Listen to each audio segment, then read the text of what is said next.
208 to be exact, to a TA with a hazmat. And usually when that happens, we're just called out here because there's some sort of leak. So when we arrived on scene, engine 1 got here pretty quickly, about 2 minutes, and noticed that there was a significant leak from a truck that was on scene.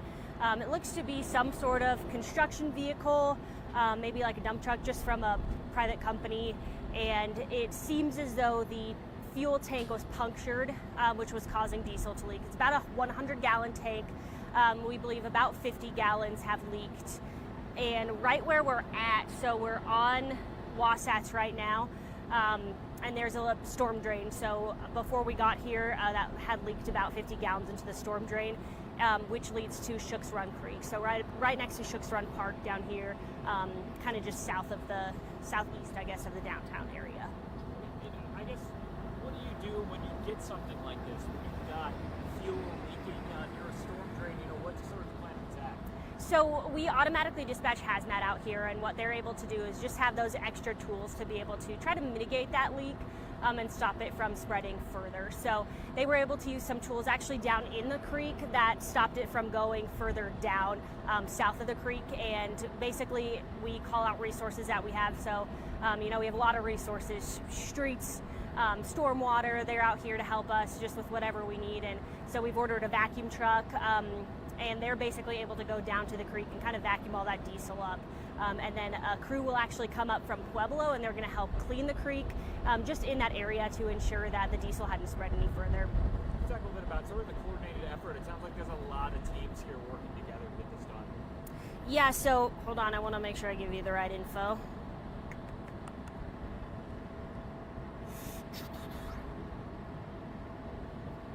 So we have just a bunch of different, partners here on scene, and really that is exactly what we need in instances like this. And it's easy for us to call dispatch and just say, hey, this is what we need. Our guys are very, very versed in what we need for these types of incidents, especially our hazmat crews here on scene. But when we get on scene, we're going to just call into dispatch and say, this is what we need. We need a vacuum truck.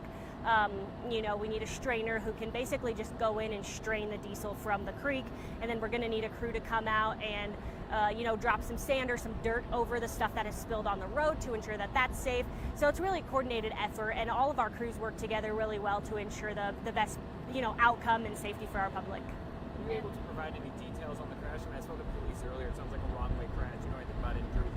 I don't. That's going to be a better question for PD. Okay, and then I guess what's next year? What can people expect here in the area? So the Colorado Springs Fire Department units have cleared the scene. I would imagine that PD will be on scene just for a few, maybe the next hour longer, probably just ensuring that we can get this TA cleaned up.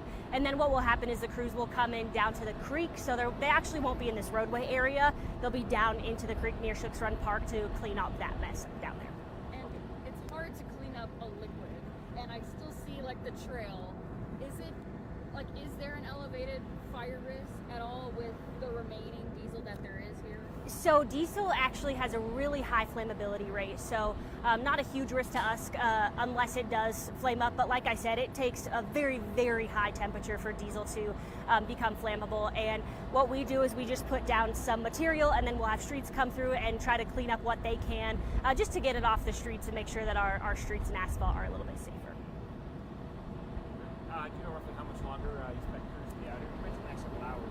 Yeah, I would say probably the next hour this road will be closed, and then from that point on, there shouldn't be any impact. They have actually direct access down to the creek. There's a dirt path that takes them down there, so there shouldn't be any traffic impact with the cleanup of the creek. Anything else you feel the public needs to know? I don't think so. Yeah. Good? Great. All right, thank you very much.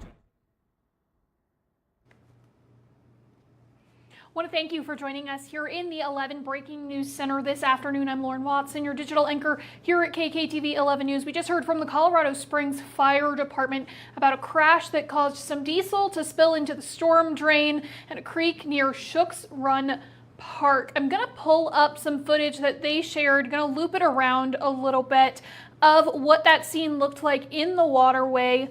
This was shared by the Colorado Springs Fire Department on Twitter of some of their cleanup efforts. According to our crews on scene, that crash, this is from Colorado Springs Police, car went the wrong way into the southbound lane of Wasatch. crashing into a dump truck at around 2:50. They're expecting to be out there for another hour or so until everything is cleaned up, and the diesel came from that truck's tank. The fire department is saying that was a puncture to the tank. Again, it looks like the cleanup efforts are going pretty smoothly, hoping to wrap things up crash-wise very soon.